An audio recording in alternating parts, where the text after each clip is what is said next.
All right, in the matter of the Commonwealth versus Jared McElroy, the jury reports as follows.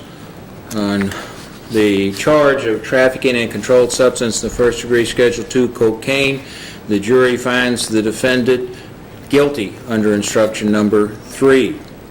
On the aggravator, that is the firearm aggravator, the jury states we further find the defendant was in possession of a firearm when he committed this crime.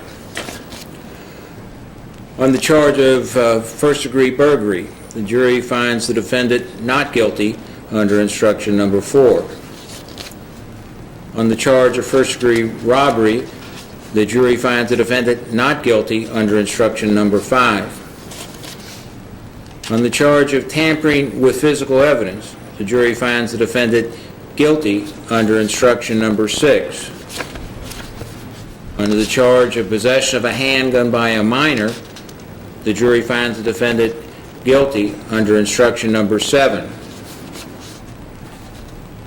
On the charge of murder, the jury finds the defendant guilty of wanton manslaughter under instruction number 8B2. Ladies and gentlemen, as relates to this defendant, the verdict of the jury must be unanimous, and I would ask all of you, is the verdict as announced by the court and signed by your foreperson, the verdict of the entire jury? All right, thank you. Now, as relates to the defendant and the matter of the Commonwealth versus Derry Woods,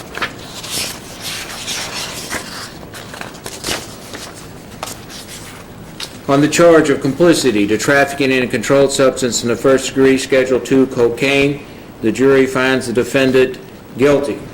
On the aggravator, possession of a firearm, the jury finds the defendant with no finding on that. On the charge of verdict under number 4, complicity to first degree robbery, the jury finds the defendant not guilty. On the charge of complicity to murder, the jury finds the defendant not guilty. Ladies and gentlemen, again, I ask you, as the verdict is announced by your foreperson, the verdict of the entire jury. All right. As it relates to Mr. Jared McElroy, is there a request for a poll of the jury? No. All right. As it relates to the defendant,